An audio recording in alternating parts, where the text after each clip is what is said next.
how she could have survived. I know the title sounds tempting and triggering for some people. Big disclaimer, this video is not about what happened from a political standpoint, what she did right, what she did wrong. I don't want to judge about that. I also don't want to talk about politics. This was an awful thing that happened, and this is unfortunately not an individual case. Stuff like that happens in our world. There is bad in this world. There are bad people in this world, and yeah, let's not talk about politics and why this happened and stuff like that. I just want to make a little debriefing here and analyze the situation, because I am very good at analyzing and I'm a former law enforcement officer, so I can give out a few tips and tricks, potential solutions for the future, and especially for women, how to avoid such situations and how to increase the survivability if you end up in such situations. So, how she could have survived. First, position yourself ideally. It's the first topic I want to talk about. Positioning is very, very important, especially in public transport. So,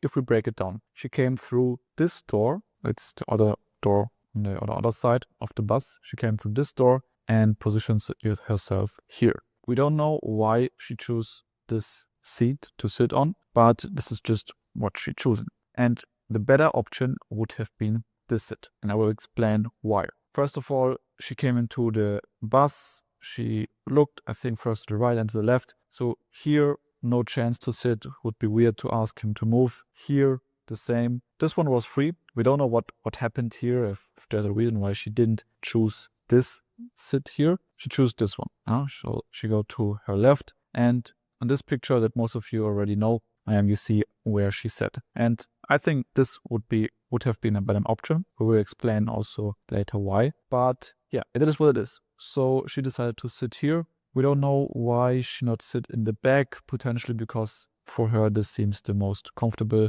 and most convenient sit, because she don't have to go into the back. She's not surrounded by other people. She's near a woman. So potentially this was for her the best bet, the best option. So what's interesting is most people avoid to sit to have somebody behind them, right behind you, because this is a weird feeling if you have somebody right behind you and you don't know what they are doing. So that's why most people decide to sit crossover, so not straight behind. You can see it here pretty clear.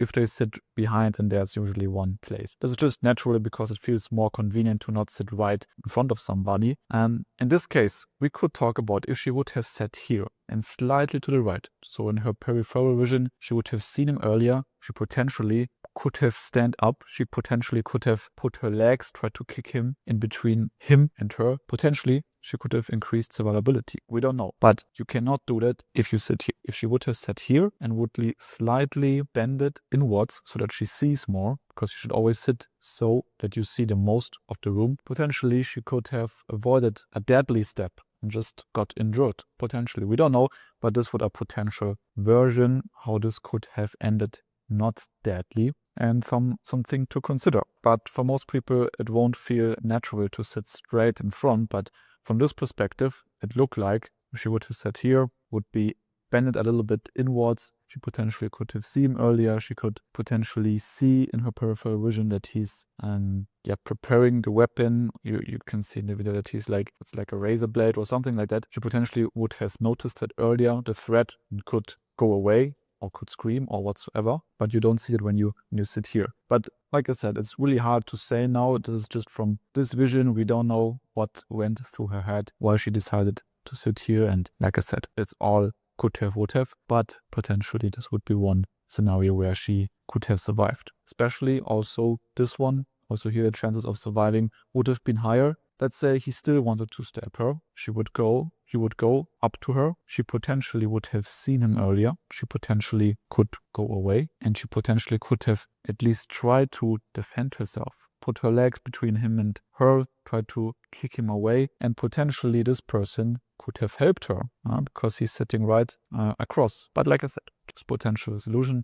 In my opinion, this would be a much safer option to sit, because you have your back against the glass. You see 180 degree, what's right, what's left, what's in front of you. And here you only see what is happening here, but you don't know 4 people behind you. And this is not an ideal situation. Second point, be situational aware. You can see here that she's wearing AirPods. She's having her phone in her hand. And 2 things I can recommend is you can listen to music. You can have AirPods in or whatsoever, but don't use those fully noise cancelling devices where you can't hear anything at all. It's good for work, yeah, but not if you're out. If you are on public transport especially, don't have that noise cancelling and don't have the volume too high so that you can't hear anything. Yeah? You should always be able to listen and hear what's going on around you. So be situation aware as having that logged in to be situation aware and hear what is going on. Yeah, if you hear potentially somebody is loading a gun behind you, you naturally would leave the situation, or at least you would have looked quickly behind you and see what's going on there. Or if you hear somebody, the sound of a knife popping, it's like I said, it's hard to hear that, but potentially you would have not hear that if you would listen to music and have the volume up. So this is really important. Also, yes, don't be on your phone, doom scroll when you're on public transport. Everybody's on their phone, you can see that clearly. But especially if you have a bad feeling, if you think, okay, the dude I saw when I entered the bus was weird, try to not be on your phone. Try to have at least a little bit peripheral vision to see what is going on. And last but not least, avoid public transport. Especially women, just try to avoid public transport. Of course, in some countries, in some cities, public transport is cool, but so much stuff is going on in public transport. If you check some crime statistics, if you think about terror attacks, if you think about other stabbings, other criminal cases, a lot of bad things are happening either way in public transport or at public transport stations. So those places are, in most countries, a high-risk place. So we want to avoid risk. We want to avoid high-risk situations, therefore avoid public transport stations if you can. So in this case, we don't know. Maybe she always took an Uber or a taxi and just on this day she took a public transport. We don't know. But in general, try to use an Uber if you can, or if you have somebody who can pay for that. Try to ask a colleague who can give you a lift, especially if it's nighttime and you know, okay, this is not like the safest area. Maybe you have a colleague who can give you a lift after work,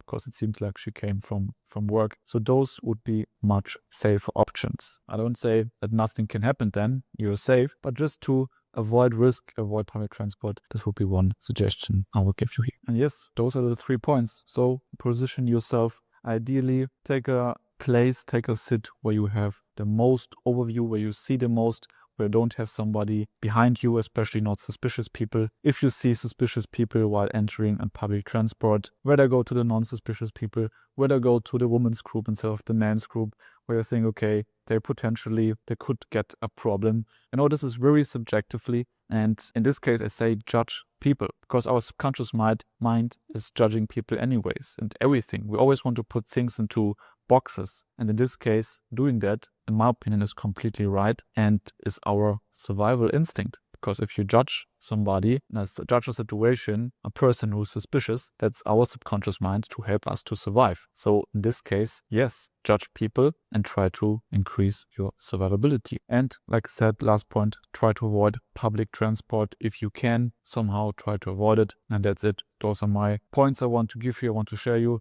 Now my question is, do you think she could have survived if she would have done point 1, point 2 and point 3 probably? Or do you think that's just bullshit and we can never say what would have happened? I'm really open for discussion. I'm really excited what you will think about that and what's your opinion about that. Let's keep it analytical, let's keep it constructive so other people, especially women, can learn from that. We can save some lives in the future. Thank you very much for watching.